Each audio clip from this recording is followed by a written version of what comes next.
Today we are learn about the living organism characteristic and habitats. Living organisms की characteristic क्या होती है और उनकी habitats यानी उनका वास जो है वो किस तरह और कहाँ होता है. ठीक है, so let's start. Paheli and Bujo went on vacation to many places of interest. One such a trip took them to the river Ganga in Rishikesh. वो लोग कहाँ गए थे? ट्रिप पे गए थे. फर्स्ट वन वो पहले कहाँ गए? Rishikesh. They climbed the mountains of the Himalayas where it was very cold. Himalaya का जो माउंटेन है वो तो कोल्ड होता ही है. They show many kinds of trees on this mountain. बहुत तरीके के ट्रीज उन्होंने देखे. Oaks, pines and deodars. Very different from the one near their home to the plant. मतलब उनके घर के पास जो प्लांट्स थे उससे वो प्लांट्स बहुत ही अलग थे. In yet another trip they traveled to Rajasthan and moved on camel through the hot desert. और फिर वो लोग दूसरी ट्रिप पे कहाँ गए? राजस्थान. वहाँ पर वो लोगों ने कैमल की जो सवारी की और सारा हॉट डिजर्ट देखा. In yet another trip, Rajasthan में जब वो गए, they collected different kind of cactus plants from this trip. और उन्हें अलग अलग तरीके के कैक्टस प्लांट मिले. Finally they went on the trip to Puri and visited the sea beach. और फिर वो पुरी साइड गए, उड़ीसा पुरी साइड. वहाँ पर उन्होंने क्या देखा? Sea beach dotted with casuarina tree. Casuarina tree से डॉटेड था.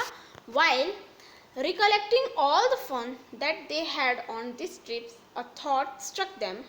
All this place were so different from one another. मतलब इतने 3 जगह पर वो गए और सारी की सारी जगह एक दूसरे से अलग थी. Some were cold, some very hot and dry and some place so humid. And yet all of them had many organisms of various kind. और सभी के अलग अलग कैसे हैं? लिविंग क्रिएचर्स हैं जो कि बहुत ही अलग अलग हैं. They tried to think of place on earth where there may not be any living creatures. और वो लोग सोचने लगे कि कोई ऐसा जगह है पृथ्वी पर जहाँ पर एक भी क्रिएचर्स ना हो, living creatures. Bujo thought of place near his home. Inside the home, he tried the cupboard. He had thought that there may not be any living organism here, but he found one teeny spider in the cupboard. उसने क्या सोचा कि मेरे घर में शायद living organism ना हो, हम रहते हमारे अलावा ना हो. फिर उसने हर जगह देखा, अपने कबर्ड में देखा. कबर्ड में उसे एक छोटा सा स्पाइडर देखने को मिला, मतलब वो भी लिविंग ऑर्गेनिज्म है. Outside the home too there did not seem to be any place he could think of that did not have living creatures. और उसने फिर सोचा कि मुझे ऐसा लगता है कि दुनिया में कहीं पर भी ऐसा कोई भी जगह नहीं है जहाँ लिविंग क्रिएचर्स ना देखने को मिले. ऑफ सम काइंड और other Paheli started thinking and reading about far away places. She read about far away. She read that people have even found teeny living organism in the opening of volcanoes. Volcano के opening में भी उन्हें क्या दिखता है? छोटा सा tiny सा living organisms. ये एक पिक्चर दी है सर्च ऑफ लिविंग ऑर्गेनिजम्स की. सो फर्स्ट टॉपिक क्या है इसमें? Organisms and the surroundings where they live. Organism और उसके सराउंडिंग के बारे में जहाँ वो रहते हैं. Another thought that occurred to Pahelis and Bujo was about the kind of living organism that were present in different locations that they had visited. The desert had camel, the mountains had goats and yak, Puri had some other creatures, crabs on the beach, and such a variety of fish being caught by the fishermen at the sea. And then there did seem to be some creatures like ants that were present in all the different locations. The kinds of plants found in each of these organisms were so different from the plants of the other regions. क्या किया उन्होंने? फिर क्या सोचा कि जो हम जहाँ जहाँ गए हैं, राजस्थान में हमने देखा कैमल और ट्री देखा वो कैक्टस का, ठीक है, कैक्टस प्लांट देखा. माउंटेन एरिया में गॉट और याक देखने को मिला. पुरी में क्रैब्स और अलग अलग तरीके की फ़िश देखने को मिली जो कि फिशरमैन ने पकड़ी थी. और एक आंट देखने को मिली, वो भी हर जगह डिफरेंट थी. तो ये कैसे? और एक जो प्लांट है हमारे घर के पास के और वहाँ के सारे अलग अलग थे. What about the surroundings?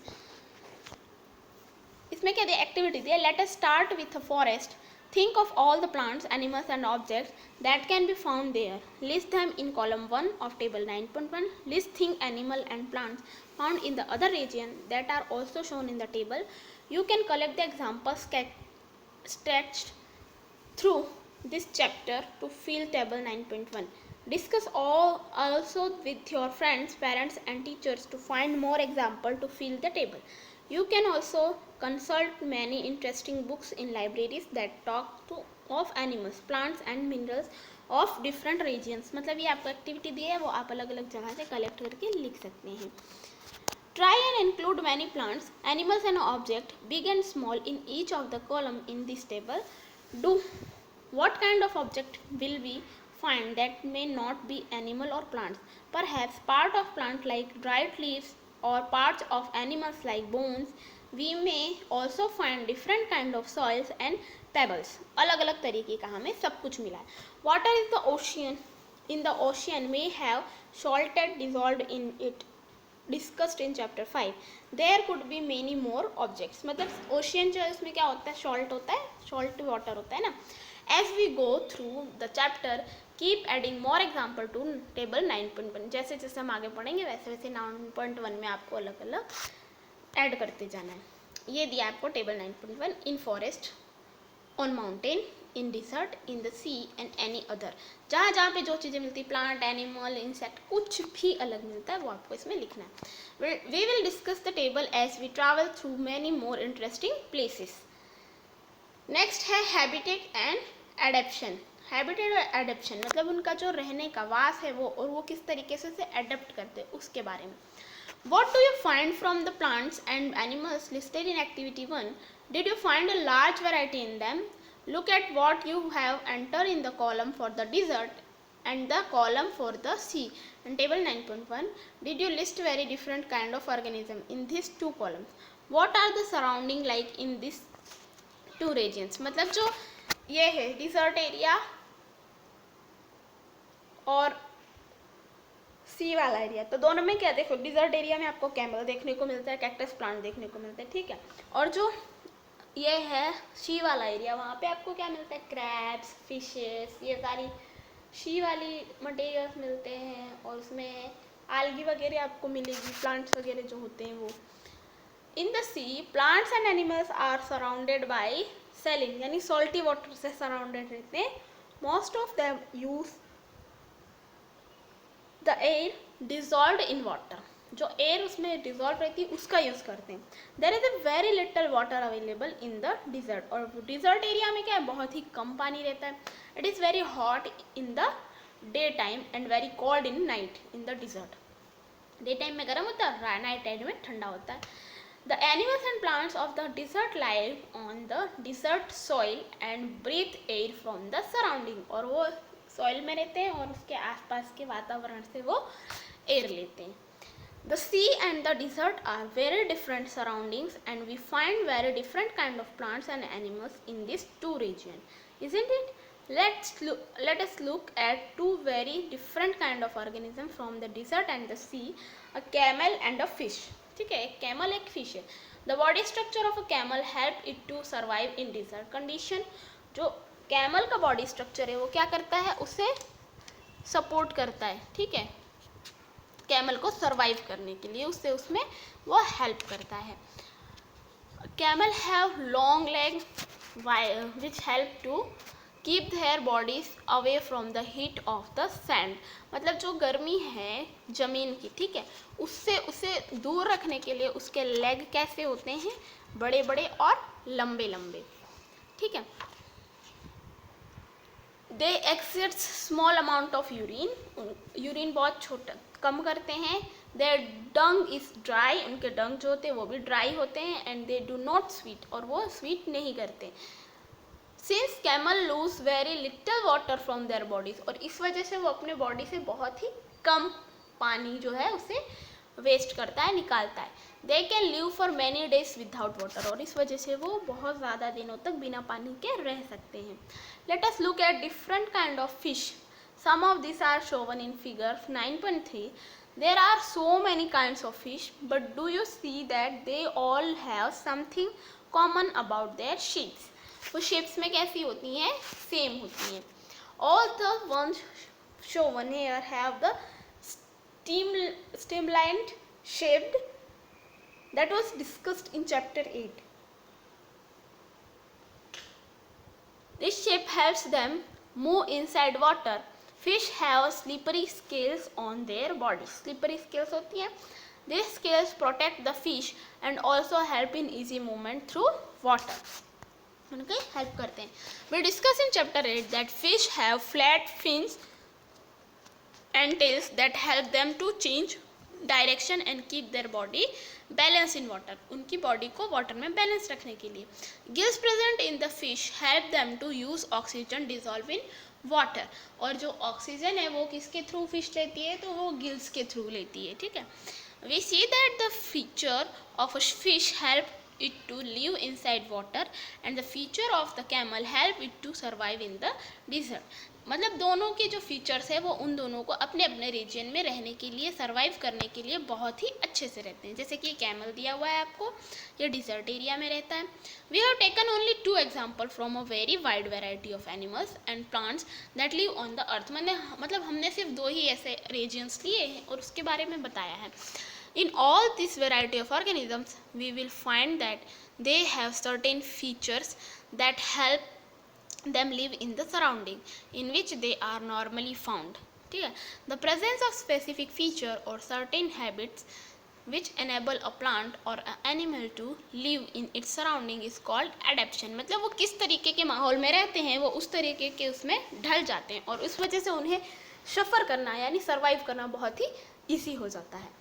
Different animal are adapted to their surrounding in different way. मतलब जो उनके आसपास का वातावरण है वो उन्हें अडेप्ट कर लेता है अपने अकॉर्डिंगली और वो उनके अकॉर्डिंगली फिर जीने लग जाते हैं. The surroundings where organisms live is called a habitat. और उसे हम क्या कहते हैं, habitat. The organisms depend for their food, water, air, shelter and other needs on their habitat. मतलब उनकी वास में जो जहाँ वो रहते हैं निवास में वो अलग अलग चीज़ के लिए डिपेंडेंट होते हैं. फूड, वाटर, एयर, शेल्टर के लिए डिपेंडेंट होते हैं. Habitat means a dwelling place, a home. ठीक है, होम है उनका वो, मतलब निवास स्थान. Several kind of plants and animals may share the same habitat. और वो कुछ ऐसे एनिमल्स और प्लांट्स होते हैं जो एक ही जैसा हैबिटेट जो है उसे शेयर करते हैं. The plants and animals that live on land are said to live in terrestrial habitat. मतलब स्थलीय निवासी. जो ऐसे प्लांट्स और एनिमल्स जो हैं वो लैंड पे रहते हैं, ज़मीन पर रहते हैं, उन्हें हम क्या कहते हैं, स्थलीय निवासी, means terrestrial habitats. Some example of terrestrial habitats are forest, grassland, desert, coastal and mountain region. ये सारे कैसे हैं, लैंड पर रहते हैं, टेरेस्ट्रियल है. On the other hand the habitat of plant and, ये फिश की आपको दी हुई थी picture, animals that live in water are called aquatic and habitats. मतलब जो फिश और प्लांट वगैरह जो भी कुछ है पानी में जो रहते हैं उसे हम कहते हैं aquatic habitats. Ponds, swamps, lakes, rivers and ocean are some example of aquatic habitats. मतलब वो जल स्थान हुआ उसका. There are large variations in forest, grassland, desert, coastal and mountain region located in different part of the world. This is true for all aquatic habitat as well. मतलब वो जो ये स्थलीय निवासी के लिए है वो जलीय निवासी के लिए भी सच है. The living things such as plants and animals in a habitat are its biotic component. वो उसके क्या है, biotic component है. Various non-living things such as rock, soil, air and water in the habitat constitute its abiotic component. ठीक है, क्या बोला, living things जो होती हैं, ठीक है, प्लांट्स और एनिमल्स ये सारे हुए, वो सारे कैसे होते हैं, बायोटिक कंपोनेंट होते हैं. बट जो नॉन लिविंग थिंग्स होती हैं जैसे कि रॉक, सॉइल, एयर, वाटर, ये सारे कैसे होते हैं, एबायोटिक कंपोनेंट्स होते हैं. Sunlight and heat also from abiotic component of the habitat. वो भी सनलाइट और हीट जो है वो भी एबायोटिक हैबिटेट है. We know that some plants grow from seeds. Let us look at some abiotic factors and their affect on seeds as they grow into young plant. Activity is given to you. Activity 2. Recall activity 5 in chapter 1. We made sprouts from moong and chana. मतलब चना और मूंग भिगा के जो बनाते हैं. When the seed turned into a sprout, it germinate, जब वो स्प्राउट में चेंज होती है तो वो जर्मिनेट यानी छोटे छोटे प्लांट्स में चेंज होने के लिए रेडी हो जाती है। This was the beginning of a new plant from the seed, और ये एक बिगिनिंग यानी शुरुआत है नए प्लांट की सीड में से। Collect some dry moong seeds, keep a small heap of seed aside or soak the rest in water for a day. Divide the soaked seed into 4 parts. Keep one part completely submerged in water for 3-4 days. Do not disturb the dry seeds and those submerged in water. Keep one part of soaked seeds in a sunny room and another in a completely dark region like a cupboard that does not allow any light to come in. Keep the last part in very cold surrounding, say in the refrigerator or with ice around them. क्या करना है, 4 part करने हैं, ठीक है, मूंग के।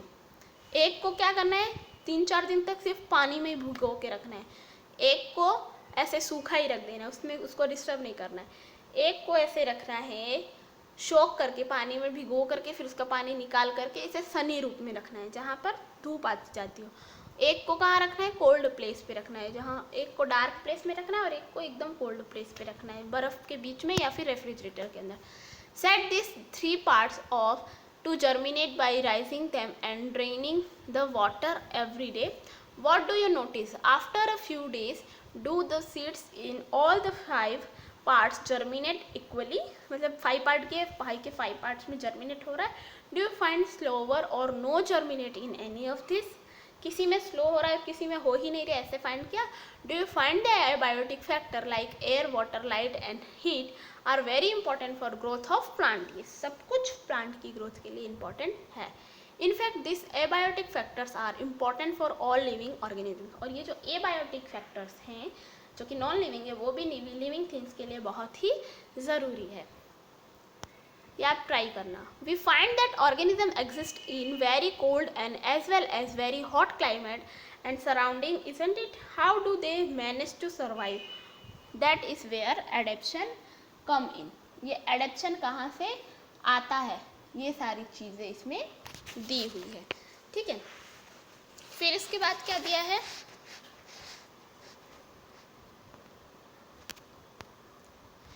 Adaptation does not take place in a short time. Adaptation जो है वो शॉर्ट टाइम में तो होता नहीं है, ठीक है। Over thousand of year the abiotic factor of a region change. Those animals which cannot adapt to this change die out and only the adapted ones survive. मतलब जो इसे अडेप्ट नहीं करते हैं वो मर जाते हैं, जो अडेप्ट कर लेते हैं वही सर्वाइव कर पाते हैं। Animal adapted to different abiotic factor in different way. The result is variety of organism present in different habitats. और यही एक रिजल्ट है, जो इनका एडेप्शन है वही एक रिजल्ट है कि हमें अलग अलग जगह पर अलग अलग तरीके के एनिमल्स और प्लांट्स ऑर्गेनिजम्स जो है वो देखने को मिलते हैं। Let us look at some habitat, the abiotic factors of this and the adaptation of animal of to this habitat. मतलब हमें क्या देखना है, एबायोटिक इसका जो भी है हैबिटेट वो और उसके एडेप्शन के बारे में। Okay, thank you.